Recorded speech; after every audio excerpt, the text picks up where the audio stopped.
Hello and welcome back to Tech and EduSpark Hub, where technology meets education. If this is your first time here, you are absolutely welcome. And if you missed the last video, don't worry, you can always check it out later in this playlist.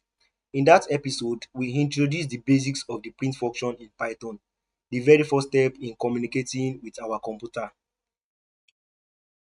Today, we will be starting by learning few more things of what we can do with strings. This is essential before we move to variables and data types.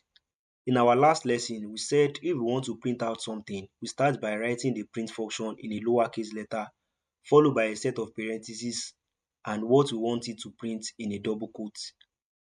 If we go ahead and run this code, we can see it has print out what we tell it to print.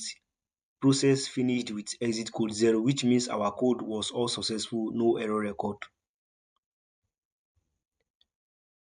But if we want to print something on individual lines, take for example, we want to print out this statement thrice on 3 lines. All we have to do is by writing our lines of code on individual lines as shown on my screen. So you can see I've written the code on individual lines thrice.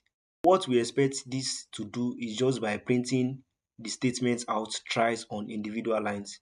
So if we run the code now, we can see it has printed out on our console. In this lesson, I will be showing you a method where we can do the same thing but by using a single print method. This will be saving us a few lines of code and character. All we need to do here is just by adding a backslash and a lower end case character before writing our next lines of code.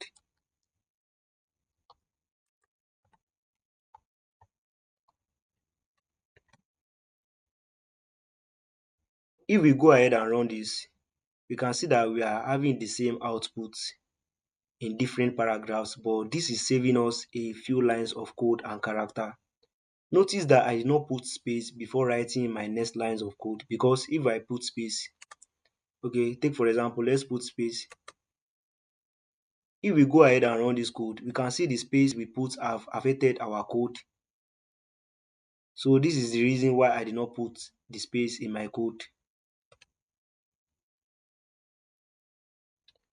Now go ahead and give it a try by trying to print the hello world 3 times in different paragraphs as said initially.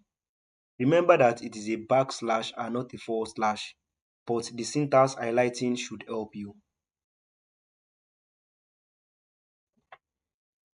We can simply do this by just writing another backslash with n lowercase character and writing our next line of paragraph.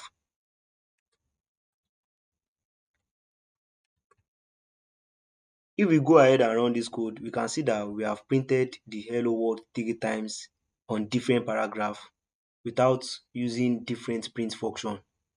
This is saving us few lines of code and characters. Unless you want space before the new paragraph, that's when you will add space before writing your code. Take for example, if you add space here and we run the code, we can see that the space will reflect on our code. You can see it on the console that it has indented that paragraph. So it is best writing the code all together if you don't want space on your next paragraph. You can see it is back to normal. One of the other things that we can do with strings is that we can concatenate them. This means that we can combine a different string so they will be added to the end of another string. So let's say, for example, I want to print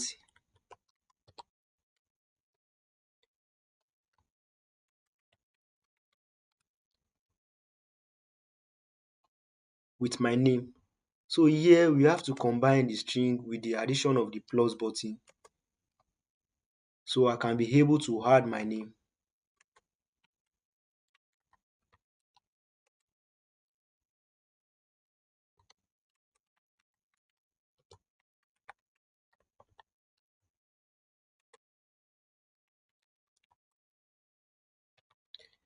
Here now we can see that we have combined two strings together with the help of the plus button. So if we run this code, we are expecting it to print hello, tech and EduSpark Hub. So let's see what will happen when we run this code. You can see that it print out the first code and the second code. But one thing that we will notice here is that it is not adding any space between the two strings. What can we do with this? How can we figure this mistake? How can we add the space back and get it solved? Pause this video and try it if you can figure it out. Alright, so there are three ways in resolving this kind of situation. The first way is either by adding space at the back of the hello. This is the first solution because this is you can add a space at the end of a string. So when we run this code, you can see that it has provided a space between the two strings. That is one of the solutions. The second solution is by adding a space before the tech and edu spark up. So you can add another space before the next string. That's the second solution. When you run this code, it is expected to add a space before the next strings. You can see that that has resolved our problem. The third solution is by creating another empty string before the next string and combining it together with the plus button.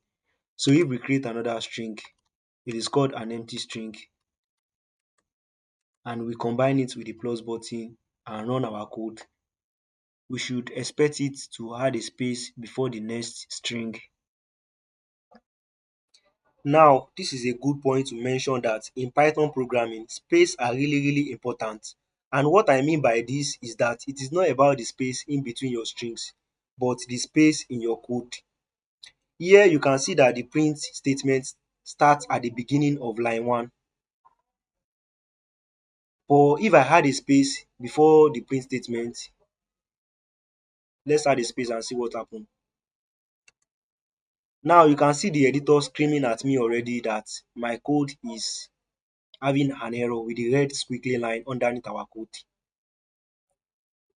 If we go ahead and run this code now, we will get something called indentation error. This is different to the previous error we had in our previous video, which was syntax error. So what this indentation error tells us is that there is an unexpected indent around the parts of our code. And that is what the error is telling us. So we can go back and check with this squiggly line. We can realize that there is a error or an unexpected indent before our code. Now we can correct it and get our code back to normal. Now you can see that once I remove the space, the green tick indicates that our code is running perfectly fine with no error. Now if we go ahead and run this code now, we can see our code is back to normal with zero error. Remember in our previous lesson when we are missing the back quotation mark, you can see that we got something that is called a syntax error. This syntax error is different from the indentation error. But in this case, we are having an indentation error by adding a space before our print statement or before writing our code, because we are adding a space where it is not expected. So we'll be getting an indentation error here. It doesn't matter a lot when we have space between the quotation mark because that is part of our string. But anywhere that it is part of the code, we need to be careful so as to avoid the indentation error. This message here is to be careful when adding a space and make sure you know what the space is doing and how to figure out any error in your code.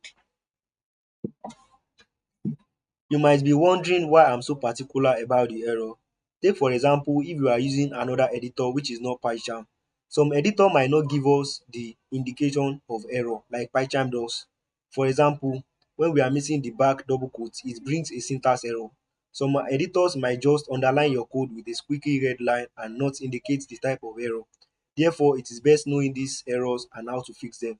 And this is something that will help you no matter what tools you use, making you a flexible and a good developer.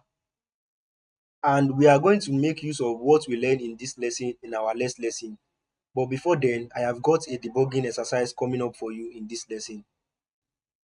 So can you be confident to rely on your skills and ability to debug when you run your code and see error message and go through each of the lines of the debugging exercise one by one to fix the problem? Let me know your answer to this debugging exercise in the comment section. I will tell you if you are right or wrong.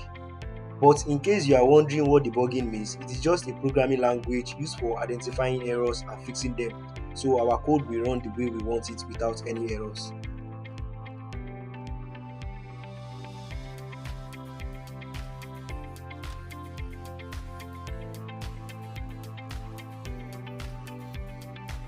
In the next lesson, we'll be looking at the Python input function, Python variables, and variable naming. I will see you in the next lesson. Don't forget to like, subscribe, comment, and share.